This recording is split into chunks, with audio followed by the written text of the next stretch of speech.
Yo, what's up guys? Mike Thomas, aka the Young Trishula here, and today I'm with my boy Jibriel Braithwaite, who just got top 16 at YCS Minneapolis. Jib, what did you play today? I played Tearlament Distance. Okay, Tearlament Bisted.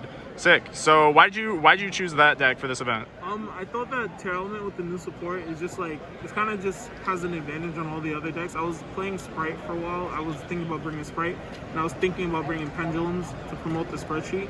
The reason why I didn't bring Sprite is I thought that Sprite was terrible going second into Tearlament. It was really hard to win going second into Tearlament, and the issue with the Pendulum deck that I was having is that in my testing, people were still playing Nibiru on their decks. So like, it's kind of like there are combos to beat Nibiru, but if your opponent has like a hand trap plus Nibiru, it gets like really tough. But it turns out that everyone cut Nibiru from their decks, which I assumed that people would. But in testing, people were still playing it, so I respect that, and I couldn't play the Pendulum deck for this event. But for Pasadena, if I decide to go the Pendulum deck with the new support, seems like it's going to be really good. So shout out to the spreadsheet. Shout out to all the people that I tested with.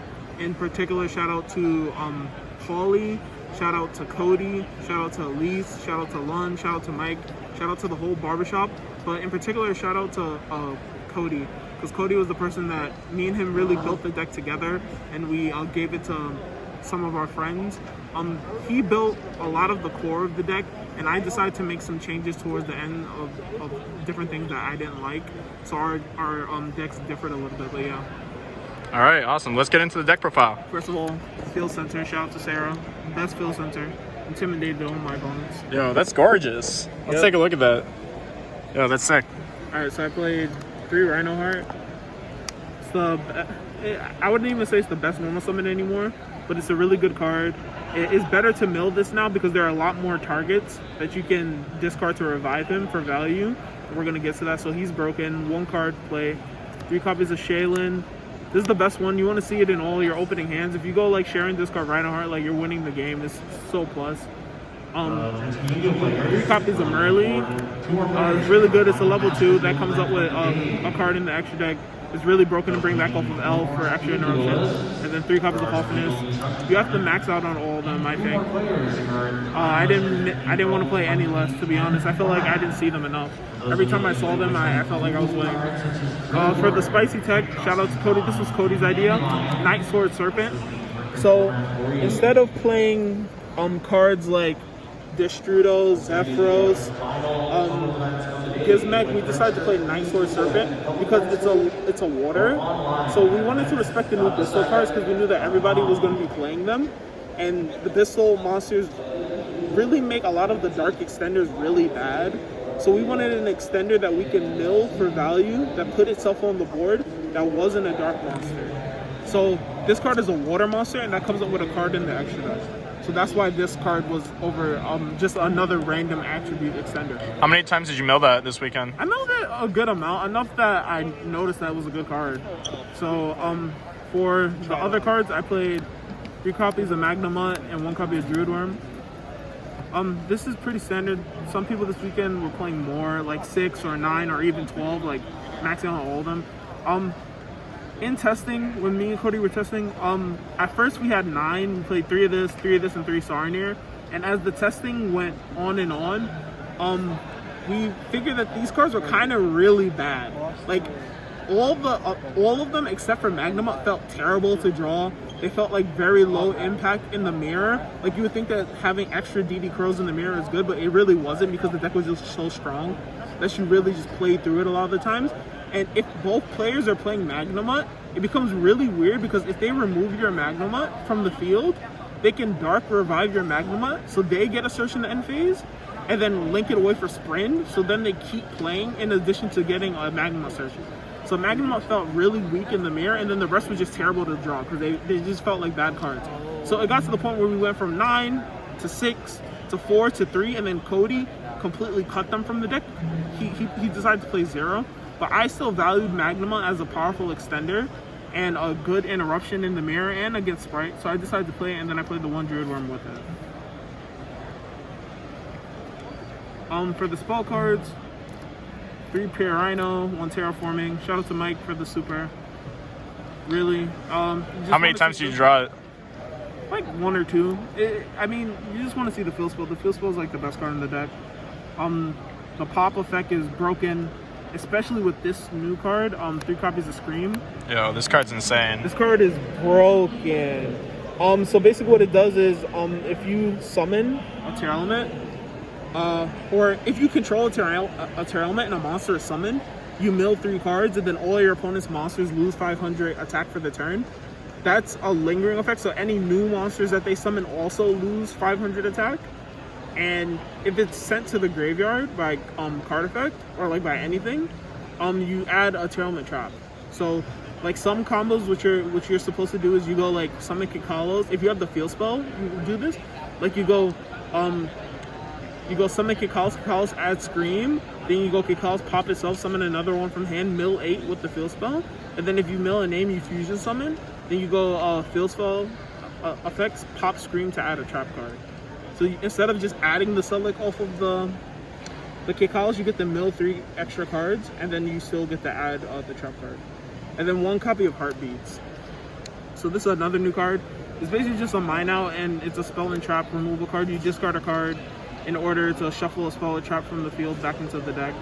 And it also has its graveyard effect is also good. If it's sent to the graveyard, you add back a trap from the grave. So that's actually like really relevant, because like you have a lot of random mills and you can mill your traps a lot sometimes, but you have a card now to recover the traps where before you didn't have a card to recover the traps. So you're able to play less traps. 1 copy of Instant Fusion, God card, not much to say. And then 2 copies of Desires. Okay. If there's anything to take away from the deck profile, don't play Desires. It was the worst card in my deck. It was terrible. Every time. Shout out to Mike for the secrets. I love secret. Desires is probably one of my favorite Yu-Gi-Oh cards, but it was the worst card in my deck. Every time I drew it and resolved it, it was bad. Even though I drew 2 free cards and never got Ash, it was just terrible. I banished multiple names every time. It was bad. In top 16 game 2, I almost got 2-0'd by a Runic Sprite because I resolved Desires, and it put me at like 15 cards left in deck, and then he brought me down to 2 cards in my deck with like Smithing Hammer and all those runic spells. It was terrible. It's the worst card in my deck. I would not play it again. Oh my. So that's it for like the engine e-spells. And then for the last portion of the deck is the defensive cards. So this is another place where me and Cody differed. Cody decided not to play more than 6 defensive cards, where I played 9. So I played triple Tactics Talent.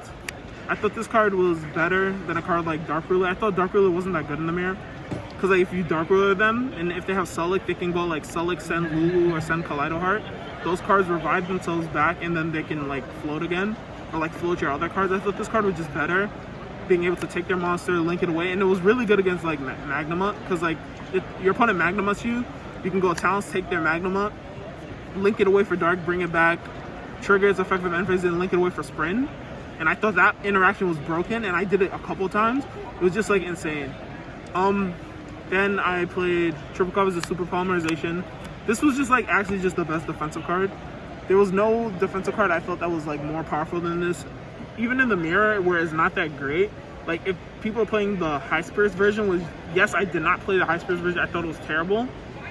A lot of people, like most of the Tearlament players were on High Spirits. I just personally didn't think it was good, and neither did Cody or any of the people I was testing with, except for Paulie. Paulie decided to play it, but it was just really bad in testing, and it made because if your opponent is on cards like Bell and Crow, like you go like Super and Egg off of like the High Spirits play, and you add like Artesia, which is a brick, and then the cards are terrible going second, and they're terrible into decks like Flunder and Exosister, which were decks that we were respecting.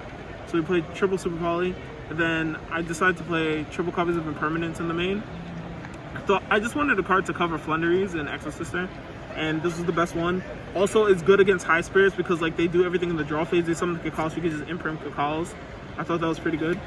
And then for the last 3 cards in the deck, in the main deck, I played 2 copies of Sulic, which is standard, and then the new addition to the main deck, 1 copy of Crime.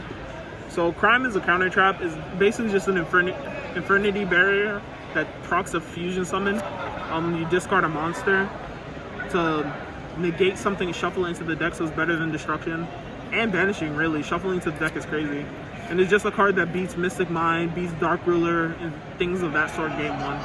And every time I'm able to like search a trap card, I search this over Sulic. This card is a part of the end board, so instead of Sulic now you just end with Crime, and it was really good. Especially with how many people were playing evenly matched this weekend. Yeah, it was really good. Did you negate many evenly matches with Crime? Many evenly matches, a bunch of like Dark Rulers. This card negated like engine cards, like Sharon in hand negate, like Mine negate. Yeah, evenly Dark Ruler. Okay, for the extra deck, 2 Kikalos, standard, 1 Lulucaros. This is the new one. It takes Kikalos as a fusion material. I played 2 Kikalos. Like, obviously now Kikalos is more recyclable with this, but you still got to play 2 because of the Bissa monsters. If they hit your 1 Kikalos thing, you're boned. So you got to play 2. This card is a monster negate, which is broken. It makes all your other aquas unable to die by battle, and it floats. It revives itself. So this card is just broken. It's pretty much what the deck was missing, and it's insane. And then 1 Kaleido Heart, standard. For the rest of the fusions, I played 1 Garura, 1 Dragosapelia, 1 Mud Dragon. All of them came up. I summoned all of them. There was not one card in the extra deck. There was not one card in the extra deck that I didn't summon this weekend. For the links, I played 1 Elf, 1 Dark, the new edition Sprint. Sprint is like Elf. It takes 2 monsters, including a level rank or link 2, but it's a Foolish Burial. So you Foolish Burial Merly, and it's like really broken. And then the last card was 1 copy of Underworld Goddess. This card was mainly here for the early rounds. We didn't want to get sacked by cards like Avramax, cards like Adignister, like Crooked Cloak, any stupid card. This card just deals with it. Borland Dragon, the card just deals with it, right? We dedicated an extra deck spot to that. And then for the XC's monsters, played 1 Dweller. You need this for the mirror. 1 Beatrice. Beatrice is here in this version. Because of the Bisted monsters, they're level 6. So, like, some combos, if you open a Bisted monster, you can summon the Bisted monster on your turn, and then exceed it with Garura to summon Beatrice. You go Beatrice, detach Garura, send a card, you get a proc effect, and you get a draw. So it's like a really broken combo. And then the last 2 cards that make this card a lot better, the Sea Snake guy.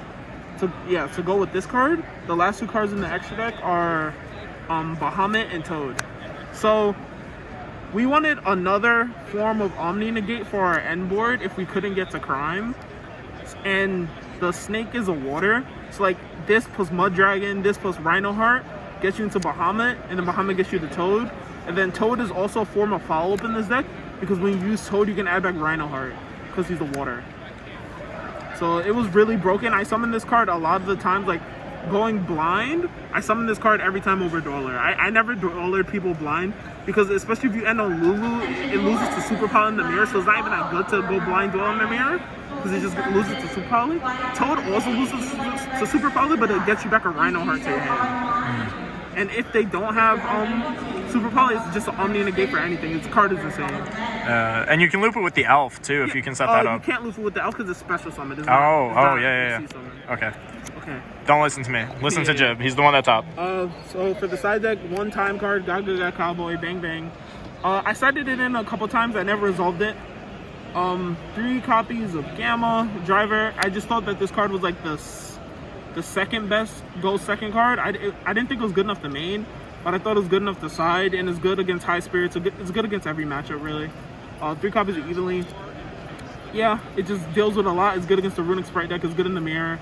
3 copies of Cosmic Cyclone, and good against Flunder. I never sided in against the mirror, but the Runic Sprite deck and Flunder, you sided this in against.